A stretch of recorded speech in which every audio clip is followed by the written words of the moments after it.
Ayan siya nga pala guys. Ayan na yung setup nung dalawang hélice. Yan po yung setup niya sa loob. Nandun yung double piston.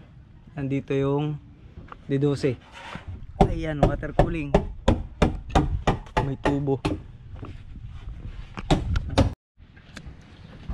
Oh, what's up guys?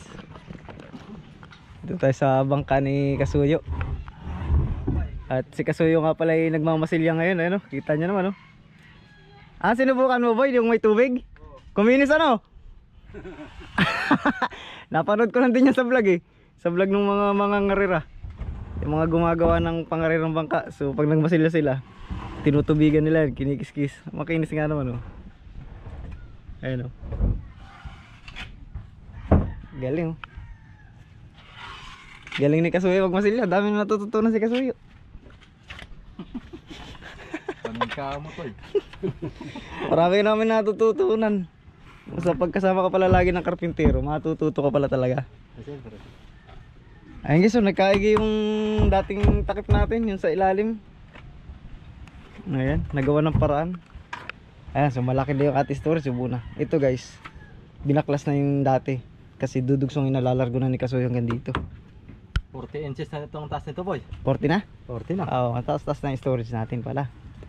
Yan, so lalaki na yung storage natin dito. Pakita natin storage. Ayan, oh.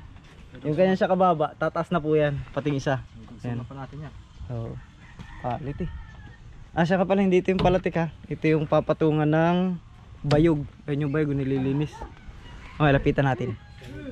Yan, update na rin tayo sa bangka ni Kasuyo. Yan po, nililinis na po yung bayog. Yan, quality. Yan po guys ay hindi binabalatan, bali kinikis-kis lang po itong green na to. Yan o, ayan po. Para kumapit lang yung pintura. Kasi pag binalatan po yan, mawawala po yung tibay. Yan na po, ito na po yung mga nalinis oh. Yan o, ganda na siya tingnan pag malinis. Baka bukas maikabit namin yan nila kasi Kasuyo dyan. Yan, dito ipapatong yan o. Ay bukas, hindi pa pala bukas kasi magpipintura muna. Yan. Hindi. Ayan, magpipintura tayo pala bukas. Ah, si Kasuyo. Yan o. Yan po, masilyado na. Pwede ka na boy, baka wala ng trabaho yung iba boy. Papakyaw mo na yan. Kasi Kasuyo guys oh. Taga siya ng, ay yung salamin pala wala pa. So final na yan, sa final na. Ayan siya nga pala guys. Ayan na yung setup nung dalawang hélice. Ah ano, wala pa palang hélice. Dalawang propeller. Yang ano nya, ano to, ihi. Ano ba yan? Lagi-lagi natin nababanggit, nalimutan pa. Dito sa ibabaw, ito po yung D12, yung dati niyang makina. So bali ginawa na lang namin fittings. Tapos ito, humaba rin po ito ng 8, itong dati niyang ihi, para mahaba yung wayway niya. Ito naman guys, bali bili na rin to ni Kasuyo. Hindi rin umubra yung dati niya kasi masyadong maiksi. Tapos ito tubo na rin, bago na rin ito. Ayan, ito yung doon sa double piston natin. Ayan, ganyan kahaba siya oh. Ano guys, ayan siya kahaba. So hindi naman sila magtatapat. So dito yung timon. So yung ihi nito dati, yun ang magiging ihi ng timon. Kasi yung dating timon di na ubra dahil maiksi, maliit po yung ihi, baka bumaluktot.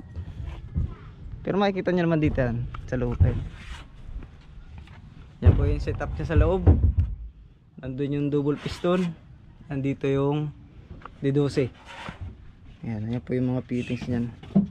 So wala pang flooring dito dahil may mga gagawin pa dito sa loob.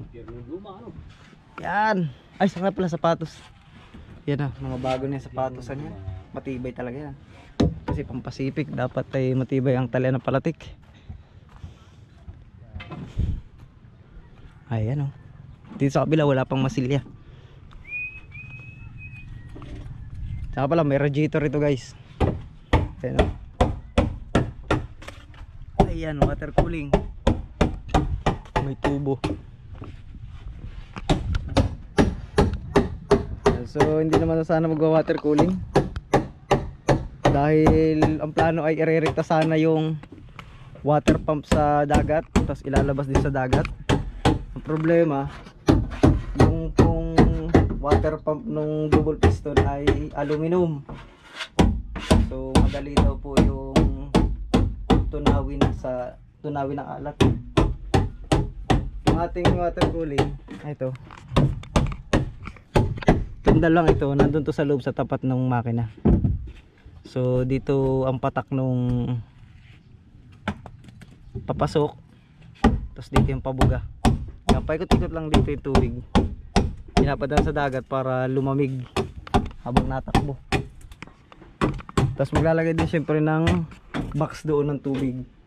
Yan, so bali tubig tabang yung kanyang higupin, pero yung sa tambutso alat yun. Ayan.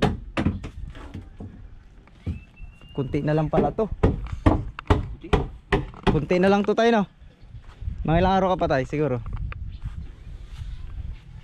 Pwede na ito. Tapos na to ay, tapos iyan. Ito. Tapos na. Aba, wala ka na palang gagawin tayo, no? Yan, istira ko nga bukas ikwan. Oo nga pala, no? Wala ka na nga palang gagawin tayo. Istira ko na bukas. Yung baka niya? Doon na muna si tatay. Sobrang lang daw muna. Madali ka naman ang tawagin tayo, no? So wala na pala halos gagawin talaga si tatay dito. Ang huli mo lang gagawin tayo. Yung huli wala pang ano. Hulihan na lang. Yun na tatapalan mo pala tayo, no? Magbubutas pa ng Tapos butas na lang ng bintana. Ayun na lang pala. Wala na, halos ang magtatrabaho na dito. Dito pala boy. Si Kasuyo na lang. Ayan na lang. Yan. Oo, yan. Yan ang huling mga gagawin ni tatay. Kahit pahuli na, extra muna ni tatay yung maliit na bangka. Yan muna yung bukas. Madali lang naman yun sa kanya. Ayun guys, tinaasan yung panganong dating kinakakabitan nito. Linirin ito. Malalim lalo. Ay, ano. Boy, pero nakikita mo na ba kung magkano gastos mo? Hindi pa. So, sa final mo na. Final ko na kuan. Pero mga estimate po, humigit Basta 100. humigit kumulang. Humigit kumulang. Yan lang ang ating laban doon. Plus na yun guys, yung dating, yung pagkabili yung 51,000, naka-plus na yan. Ayan, oh. Boy, tiguang na talaga. Ganda na. Ganda ng baka ni Kasuyo. Ayun, oh. Maganda na tingnan. Sa kabila po, yan pasilyado na. Oo, masilyado sa kabila. Kabila, ganda na tingnan. Ayun, oh. Kuminis nga yun, ano, yung ginanya mo. Oo, mas makinis yan. Kinis, ano. Ganda na, oh. Papanis pag kinamay. Napanis, ayan. Ayan, oh. Kunti na lang pala mamasilyahin mo rito, eh. Mainit doon eh. Oo. Ay, mamaya ka din sa mainit. Grabe init. Mamaya hapon. Ayun, oh. Galing, eh. Ganda sa tingnan, guys. Halos yun na lang palang gagawin ni Tatay Jaime. Tapos wala na, lahat ay palo na lang. Salpak-salpak na naman yung palo dyan, guys. Yung paluhan na lang dito sa huli ang... Teka, tingnan natin.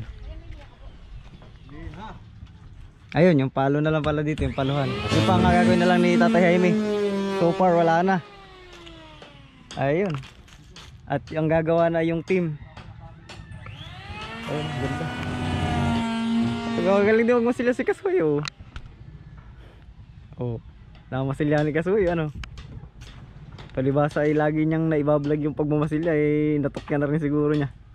Pero hindi ganun ka-professional katulad ng mga nagmamasilya dito. Kumbaga naman ay, pero maganda na rin. Ayan, quality rin. Galing. Sila naman guys, pabuo na yung bangka ni Kasuyo. Yari na yung patungan ng palatik, oh. Ganda to boy, pag na-fly away natin ang palatik na yan.